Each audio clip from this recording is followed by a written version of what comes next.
प्रवक्ता प्रभु महावीर के चरणों में भाव भरा वंदन।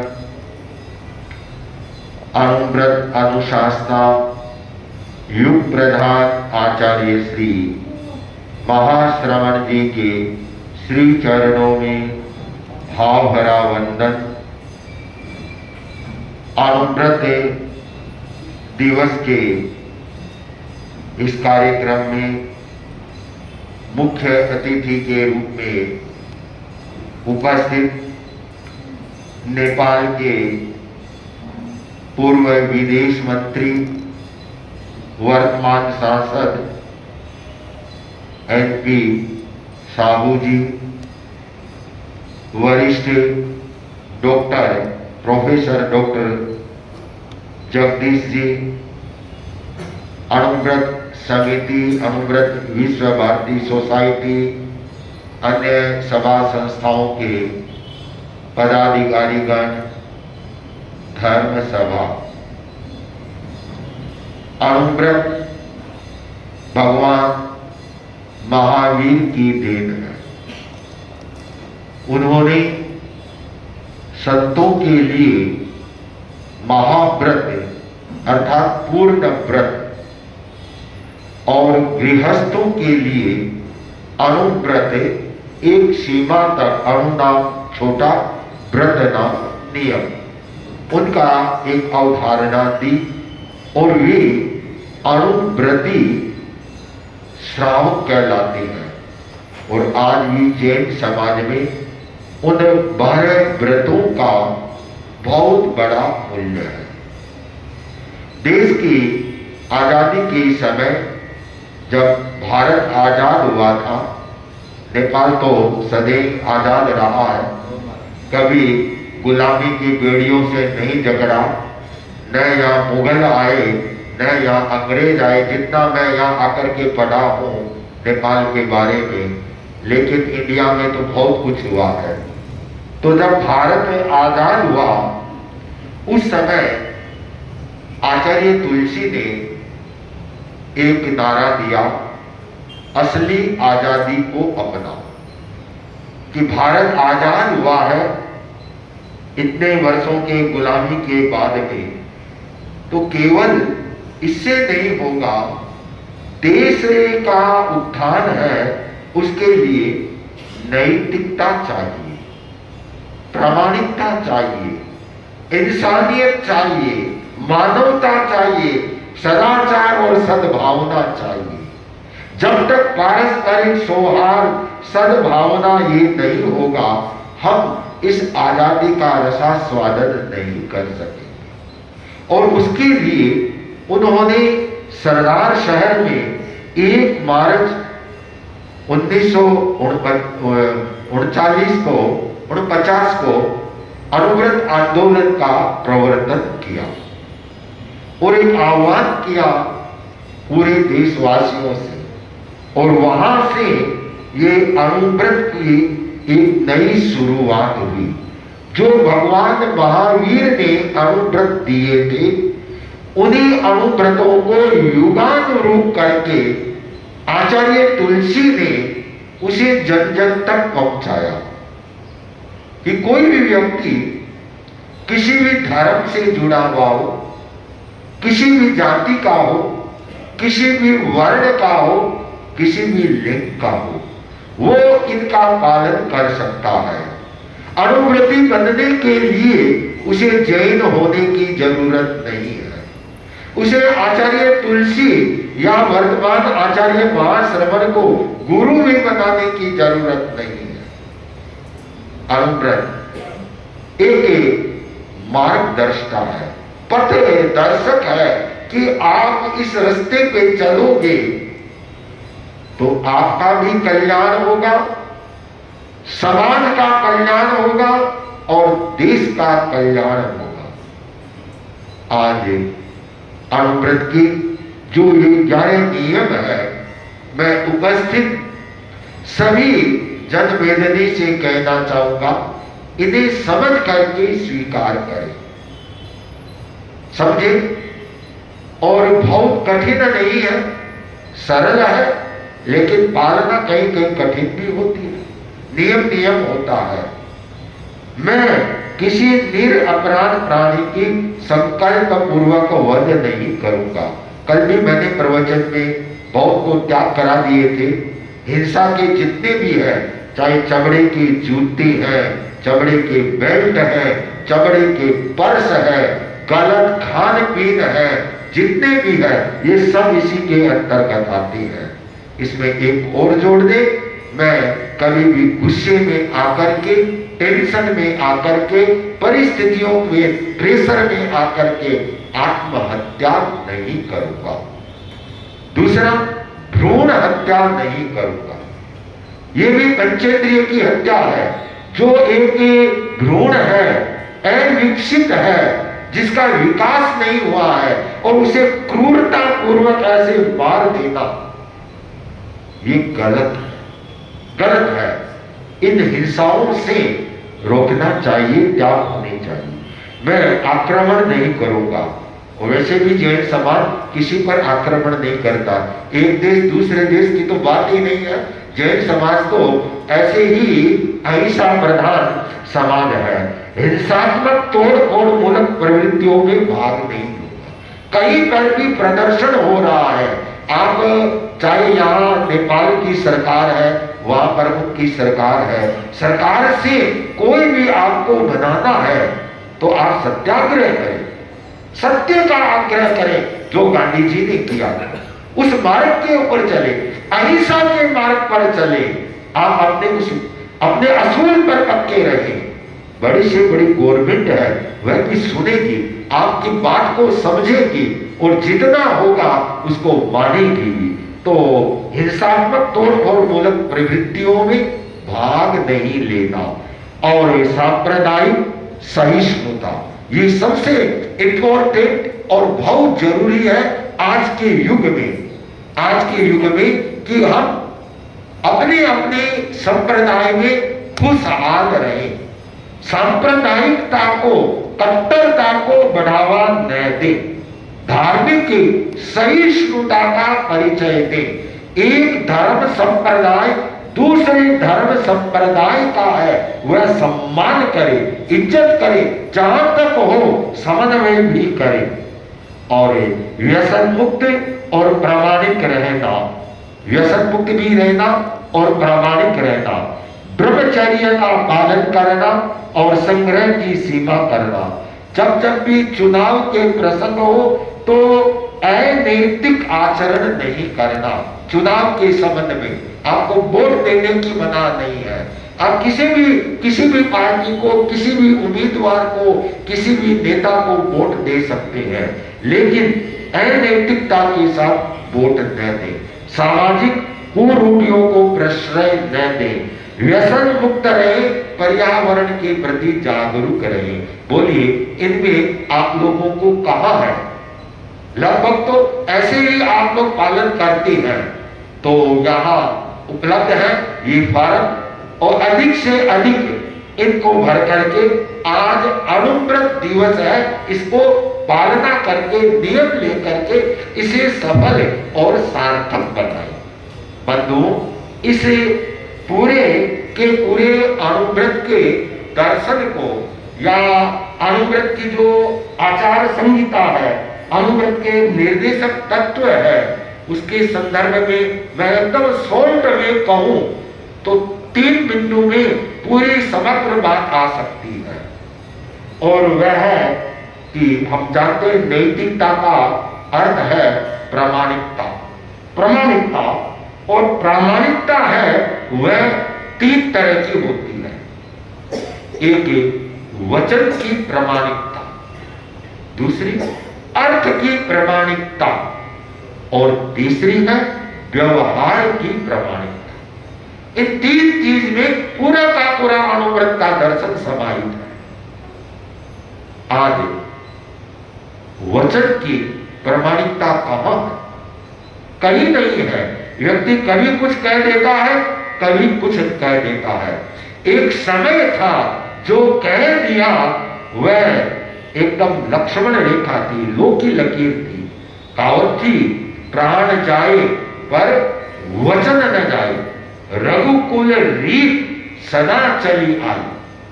आज का न तो रघुकुल रहा न रघुकुल रीति रही है। आज तो एक नेता सुबह कुछ बोलता है, शाम दोपहर में कुछ बोलता है और शाम को सारा ही नकार जाता है। वचन की प्रामाणिकता कहाँ है? कहाँ है? राजस्थान में एक व्यापारी थे और उनका नाम था भेसा साहब। उनका बड़ा इतिहास है भेसा साहब। और वे व्यापार करने के लिए गुजरात गए।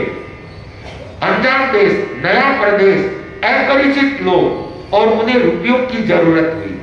आज की तरह तो ट्रांजैक्शन था नहीं कि गूगल पे, फोन पे जितने भी है फटाफट इधर से उधर हो जाए।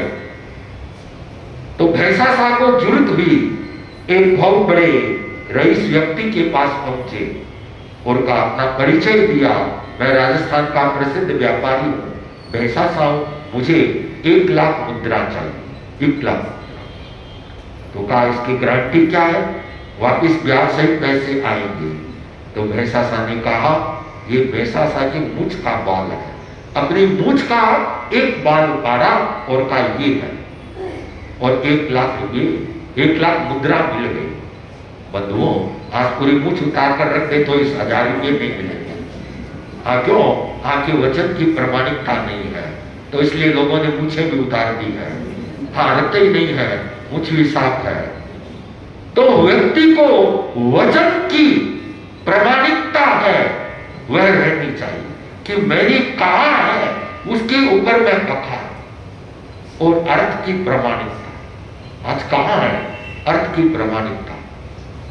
और यदि अर्थ की प्रामाणिकता रहती तो सरकार को इतने नियम कानून बनाने ही नहीं पड़ते कि व्यक्ति पालना करे, जो जितने हैं उसके अनुसार चले, अवैधानिक व्यवसाय न करे, अनैतिक नहीं करे, जिन व्यापार के ऊपर सरकार के प्रतिबंध है ये न करे।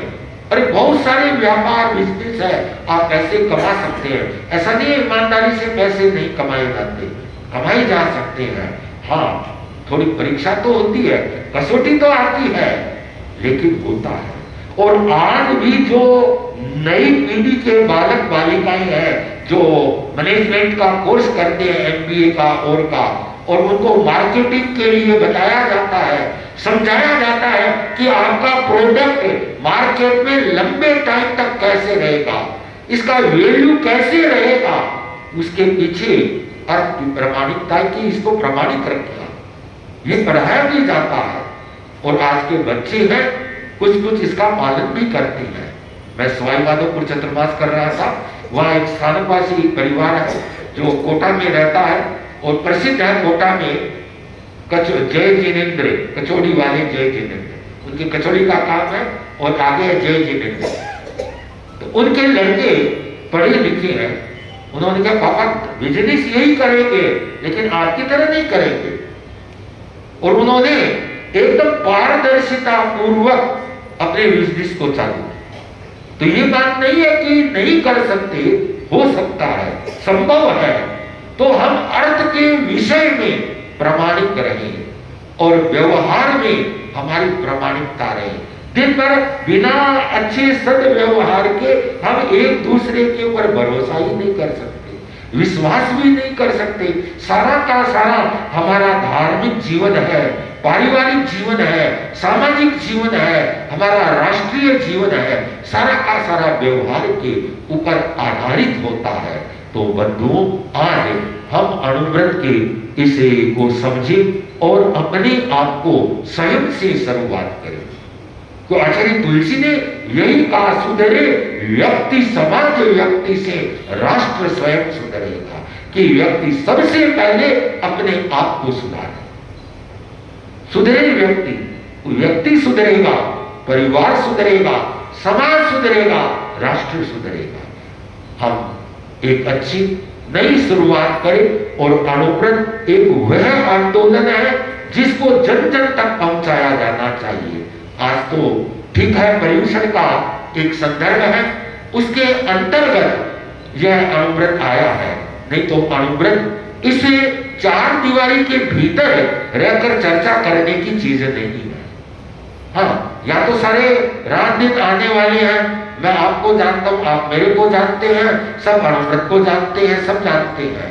अरे वहां जाए जहां लोग मांस मीट खाते हैं, दारू पीते हैं, जुआ खेलते हैं, जिनका आचरण गलत है, अणुव्रती कार्यकर्ता वहां जाए, उन लोगों को समझाए कि आपके जीवन का क्या मूल्य है, आप इन्हें छोड़े और अणुव्रती बने और अपने जीवन को है उन्नत बनाए। तो मैं मानूंगा आचार्य तुलसी के द्वारा अवदान दिया हुआ यह अणुव्रत का आंदोलन एक सही दिशा में अच्छा कार्य करके और अच्छा अपना आगे बढ़ा सकते हैं और हम जन जन को अणुव्रत के साथ में जोड़ सकते हैं। आज के इस कार्यक्रम में प्रबुद्ध प्रोफेसर जगदीश जी ने अभी बहुत सारी चीजें आप लोगों को शेयर की, बताई और अपने जीवन का उन्होंने दिया उदाहरण। हर एक अपने जीवन को अणुव्रती के माध्यम से बन करके आदर्श जीवन जीने का लें। और हमारे सम्मानीय पूर्व विदेश मंत्री और वर्तमान में सांसद भी है एनपी साहू जी आदि जो उपस्थित हैं, वे भी अणुव्रत को समझे और समझ करके इसे फॉलो करें और अपने क्षेत्र जो इनका एक क्षेत्र रहता है राजनीतिक क्षेत्र, उसमें इसका प्रचार प्रसार करें।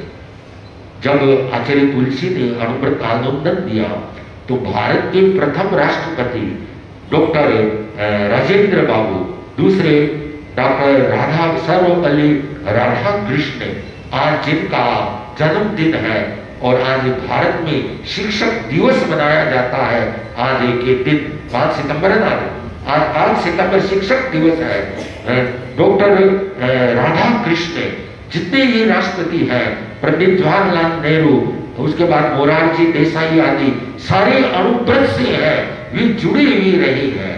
और उन्होंने डॉक्टर राजेंद्र बाबू ने ये कहा आचार्य तुलसी से कि मेरे को आप कोई पद दे तो अणुव्रती का पद दे, मैं वह बनना चाहता हूँ।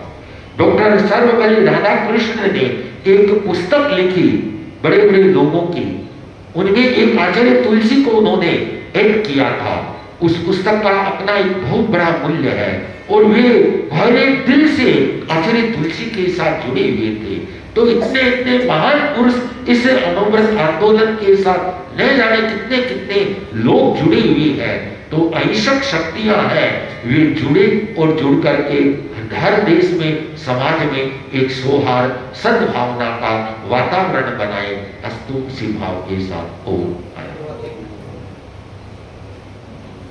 एक बाइक चाहिए था, इन्होंने उसकी तो वो विदेश भ्रमण में जा रहे थे किसी पर्टिकुलर डे, लेकिन अणुव्रत का नाम सुनते ही और उन्होंने बहुत समय दिया और उस मंत्री पद में रहते हुए अति व्यस्तता के बावजूद भी यह कार्यक्रम में पधारे आए, तो इनके प्रति मैं बहुत आभार व्यक्त करता हूँ। और आज भी अपने व्यस्त समय निकाल करके आप अणुव्रत को इतना महत्व दे करके आए हैं और मुनिश्री ने जो फरमाया उस पर आप जरूर अमल करते हुए और आपके प्रति आभार व्यक्त करता हूँ और आपको निवेदन करता हूँ कि आप संबोधन करें।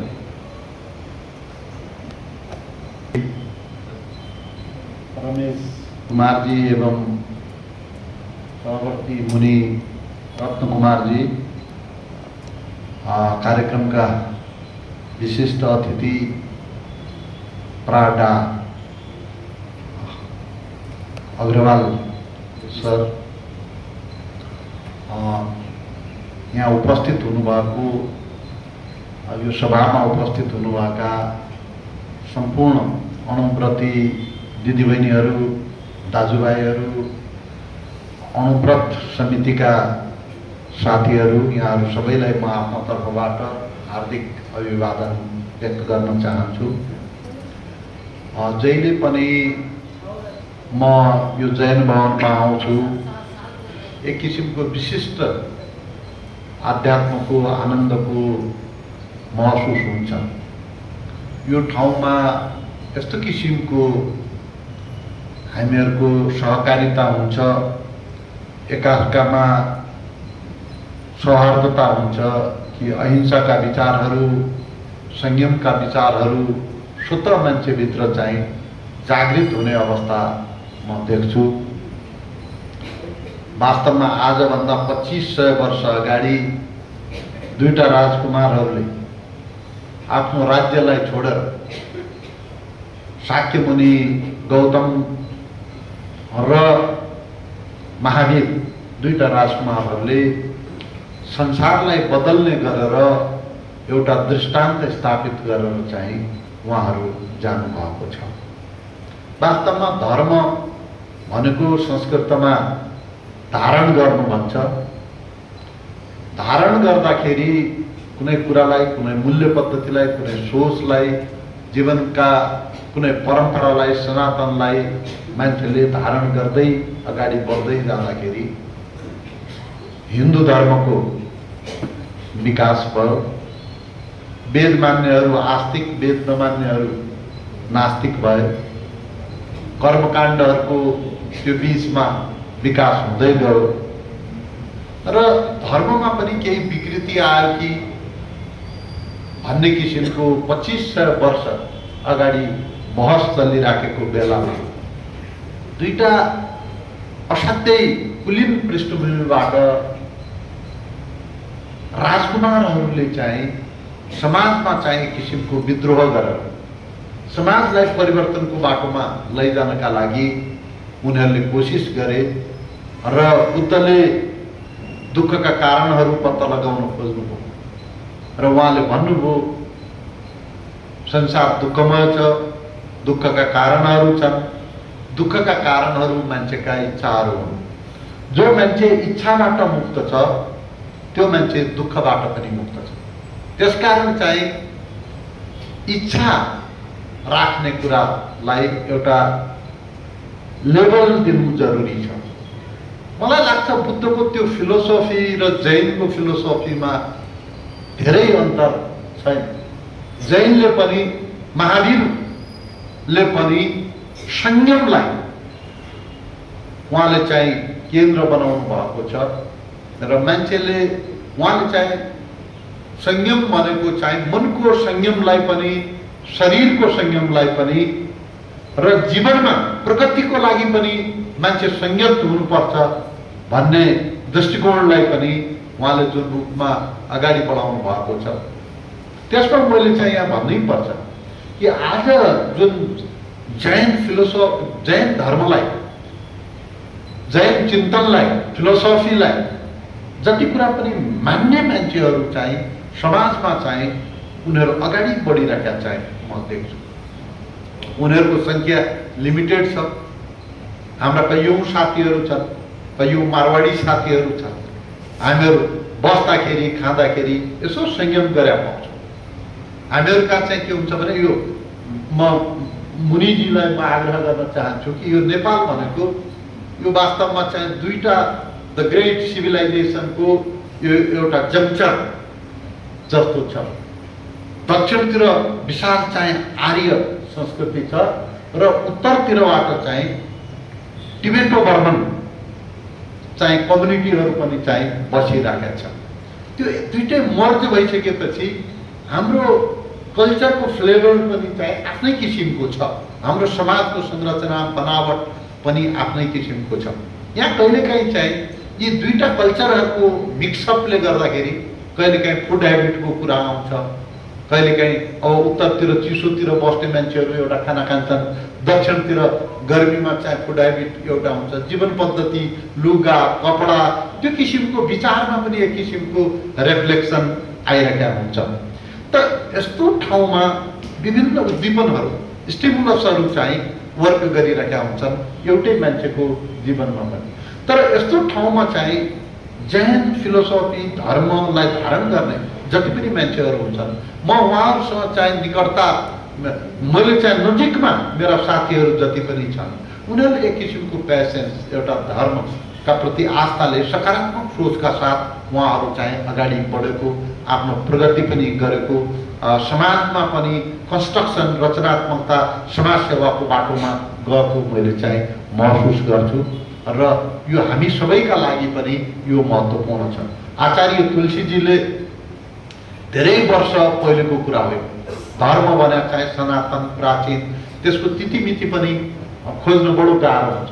तर 100 वर्षको टाइम लिमिटभित्र आचार्य तुलसीले चाहिँ आम मान्छेहरूलाई कसरी आध्यात्मसँग नैतिक चरित्र प्रवर्तन हुने किसिमले कसरी चाहिँ उनीहरूको जीवनमा परिमार्जन सुधार हुने गरेर कसरी उनीहरूलाई दीक्षित गर्न सकिन्छ भनेर जुन यो अनुव्रत सूत्रको प्रतिपादन गर्नुभएको छ। यसमा वास्तवमा चाहिँ राम्रा आचारहरू, राम्रा संस्कारहरू, अहिंसा, सदाचार जस्ता कुराहरू, संयम जस्ता कुराहरू उहाँहरूले चाहिँ प्रतिपादन गरेर दिनुभएको छ र त्यसको उत्तराधिकार महाश्रमण मुनिले लिनुभएको छ र उहाँका प्रबुद्ध शिष्य अहिले रमेश कुमार हामीलाई चाहिँ त्यसको बारेमा चाहिँ दीक्षा दिन, त्यसको बारेमा ज्ञान दिन यहाँ उहाँ आउनुभएको अवसर हामीलाई प्राप्त छ। यो अवसरलाई हामीले अधिकतम प्रयोग गर्नुपर्छ र हाम्रो समाजमा भएका विकृति विसङ्गतिलाई पनि हामीले चाहिँ हटाउने सन्दर्भमा चाहिँ अगाडि बढ्नुपर्छ जस्तो मलाई लाग्छ। नौलखाजीले चाहिँ बडो राम्रो कुरा भन्नुभयो कि म चाहिँ यो अनुव्रतका बारेमा म चाहिँ वास्तवमा समुदायलाई चाहिँ एज ए होल, विचारलाई एज ए होल, ज्ञानलाई एज ए समग्र रूपमा चाहिँ हेर्दाखेरि म भित्रदेखि आस्था गर्थेँ। म आफू पनि चाहिँ आस्तिक सोचै भएको मान्छे हुँ। आस्तिक त्यो पोजिटिभली कुनै पनि कुरालाई चाहिँ ग्रहण गर्नुपर्छ। कुनै मूल्य पद्धतिलाई पनि खालि प्रतिस्पर्धाका आधारमा मात्रै होइन कि केही प्रतिस्पर्धाले कहिलेकाहीँ मान्छेलाई यान्त्रिक बनाएर लैजान्छ, मान्छे यन्त्रवत लड्छ। त्यो भित्र भावना, मन, सदाचार जस्ता कुराहरू प्रतिस्पर्धामा हराउन सक्दछन्। तर हाम्रो जीवनका मूल्यहरू चाहिँ वास्तवमा प्रतिस्पर्धा मात्रै होइन, सबैले अगाडि बढ्नु छ, समाज पनि अगाडि बढ्नु छ। तर केही मूल्य पद्धतिका साथमा सबै समाजलाई सँगसँगै अगाडि लैजाने गरेर हामीले हिँड्नुपर्छ भन्ने कुरामा म पनि चाहिँ विश्वास राख्छु। म अनुव्रतका बारेमा चाहिँ आचार्य तुलसीका म चाहिँ पुस्तकहरू, विचारहरू ज्यादा चाहिँ गहन रूपमा चाहिँ म अध्ययन गर्नेछु, म पढ्नेछु। यो अवसर मलाई चाहिँ मेरा मित्र फुलकुमारजीले चाहिँ फेरि प्रदान, उहाँ जहिले पनि मलाई चाहिँ आकर्षित गरिराख्नुहुन्छ, म पनि आकर्षितै छु। तर मलाई चाहिँ त्यो संयोग जुटाइदिनुहुन्छ। मेरो मनमा लागेको कुराहरू पनि अभिव्यक्त गर्न विशेष परिस्थितिको कहिलेकाहीँ निर्माण हुनु जरुरी छ र यो परिस्थिति उहाँले चाहिँ मलाई चाहिँ कहिलेकाहीँ उपलब्ध गराइदिनुहुन्छ। उहाँका प्रति पनि हार्दिक कृतज्ञ छु र यो समुदायका प्रति पनि म चाहिँ हार्दिक कृतज्ञ छु। म आफ्नो तर्फबाट मुनिजीको नेपालमा हार्दिक स्वागत गर्न चाहन्छु। उहाँको यो भ्रमण, यो परिभ्रमण सफल रहोस्, यसका लागि शुभकामना पनि व्यक्त गर्न चाहन्छु। हाम्रो एकजना चाहिँ नेपालकै मुनि जी हुनुहुन्थ्यो, मणिभद्र महाराजलाई भेट्न म दिल्लीबाट चाहिँ आग्रासम्म गएको छु, त्यहाँ चाहिँ दर्शन गरेको छु। म चाहिँ उहाँहरूको मैले चाहिँ यहाँबाट काठमाडौँमा गएर कुनै बेला उहाँको परिभ्रमणका सन्दर्भमा मैले चाहिँ गड्डा चौकीमा गएर मेरो क्षेत्रमा गएर मैले चाहिँ हार्दिक स्वागत गरेको छु। यहाँहरूलाई पनि चाहिँ हामीले सुदूरपश्चिममा मेरो क्षेत्रमा या नेपालमा पनि स्वागत गरिरहेका छौँ। त्यो क्षेत्रमा पनि स्वागतको अवसर हामीले प्राप्त गर्न सक्यौँ भने हामीलाई आफूलाई धन्य महसुस गर्नेछौँ भन्ने म आग्रह गर्न चाहन्छु। र मुनिवरको यो यात्रा सुखद रहोस्, आनन्ददायक रहोस्, हाम्रा लागि हमेशा उत्प्रेरणाको एउटा अजस्र स्रोतको रूपमा रहोस्। यो भन्दै म यो कार्यक्रमको पूर्ण सफलताको शुभकामनाका साथ आयोजक साथीहरूलाई मलाई पनि निम्ता गर्नुभएकोमा हार्दिक कृतज्ञता ज्ञापन गर्दै आफ्ना भनाइहरू समाप्त गर्न चाहन्छु। धन्यवाद। धन्यवाद माननीय जी। टाइम हो चुका है। समय रखना चाहते हैं तो मेरा प्रमुख अतिथि से अनुरोध है कि आप इसमें सहजता करके और हम लोग राष्ट्रपति भवन में एक कार्यक्रम आपके सहयोग से मैं आपसे संपर्क में रहूंगा। ये कार्यक्रम के लिए मैं अनुरोध करते हुए आप सभी को धन्यवाद देते हुए अपने विचारों को विराम देता हूँ। ओम नमः। 26 भाव आप लोगों को सुना दिए थे और 27 का है वो उस बात के साथ मैं उच्चारण कर रहा हूँ।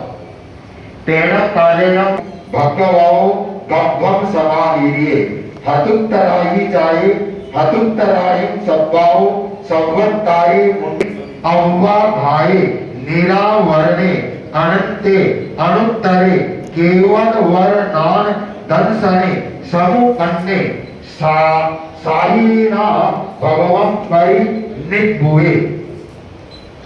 अवसरपणी काल के तीसरे आर्य के अंत में भगवान ऋषभ भरत क्षेत्र में उत्पन्न हुए। 23वें तीर्थंकर चतुर्थ आर्य में अवतीर्ण हुए।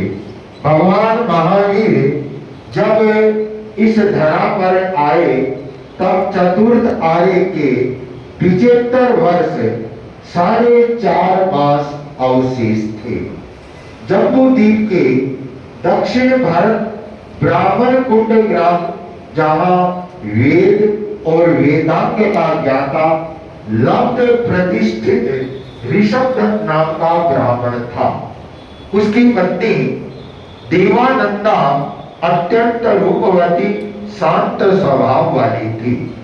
स्वर्गाधिपति संपन्न होने पर ग्रीष्म ऋतु का चतुर्थ मास 8वां पक्ष आषाढ़ सुदी छठ की रात उत्तर फाल्गुनी नक्षत्र के साथ चंद्रमा का योग वर्धमान महाविमान वाले 10वें स्वर्ग से चयन कर 3 ज्ञान सहित वह दिव्य आत्मा देवानंद की भावी तीर्थंकर कहाँ जन्म ले रहे हैं।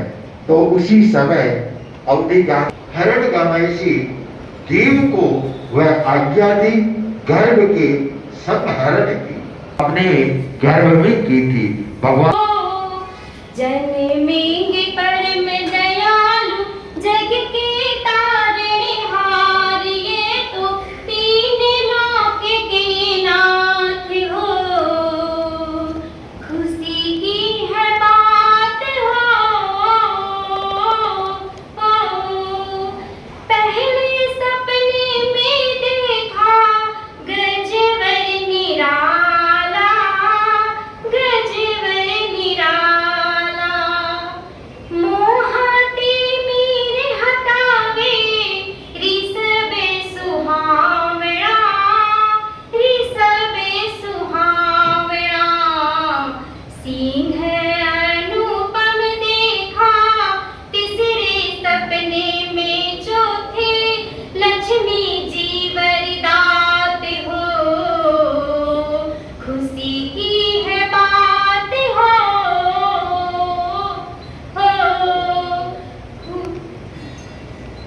फूलों की माला रे चंद्र विशाला, चंद्र विशाला। उगता सूरज तेरे दूर अंधियारा, दूर अंधियारा। 8वें सपने में ध्वजा लहराए, होगा आत्म का कल्याण हो। खुशी की है बात हो, मंगल कलश और पद्म सरोवर, पद्म सरोवर। 11वां जड़ा रत्नों से प्यारा रत्नाकर, प्यारा रत्नाकर। देव विमान और जगमगते ये रत्न, 14वें अग्नि की सौगात हो। खुशी की है बात हो, रूडा रंगीला सपना देखे प्रभुवर मात आई, ऐसी अनुपम रात हो। खुशी की है बात हो, जन्मेंगे परम दयालु जग के तारणहार, यह तो 3 लोक के नाथ हो।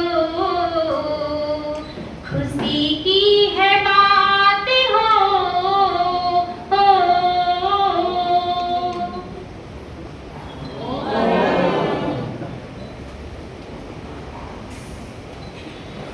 भगवान का जन्मोत्सव है।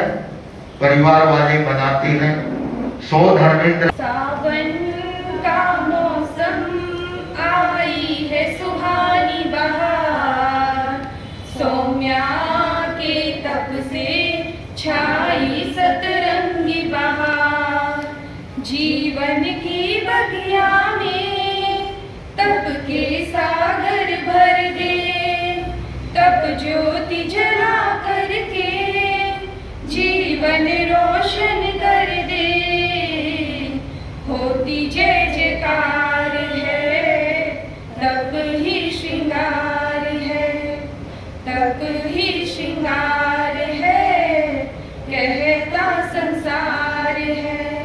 सावन का मौसम आई है सुहानी बहार, सौम्या के तप से छाई सतरंगी बहार, सच्ची भक्ति से जागी अभिनव शक्ति, रसना को वश कर तप से ही अनुरक्ति, नौका तप करके फैलाया नूतन उजियार, मुनिवर के योग से पहना तप का हार, नाहर परिवार में आया तप त्योहार। सावन का मौसम आई है सुहानी बहार, सौम्या के तप से छाई सतरंगी बहार। भिक्षु का शासन श्री महाश्रमण भगवान, तप जो करता है बनता है वही महान। हम सब भी करते कामना बढ़ते रहो हर बार, बड़ों का सहयोग निराला बच्चों का सहकार, परिवार जनों के मन में खुशियाँ अपार, मुनिवर को दिया है अनुगम उपहार।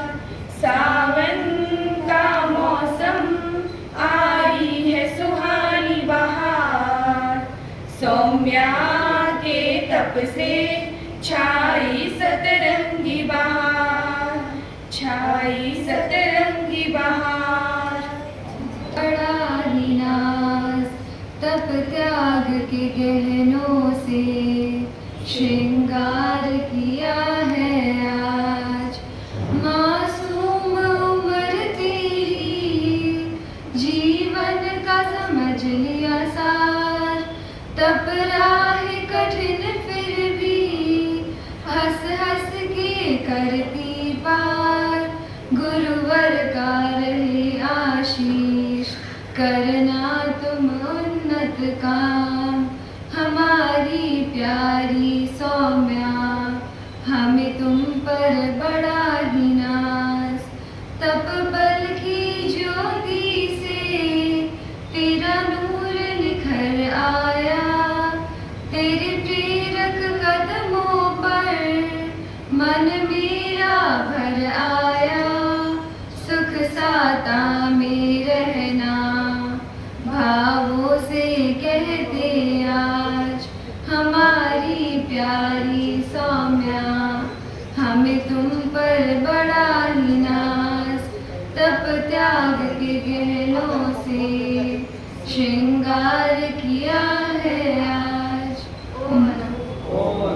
के सुस्वास्थ्य एवं उत्तरोत्तर आध्यात्मिक उन्नति की मंगल कामना करते हैं और अरहं। और थोड़ी आगे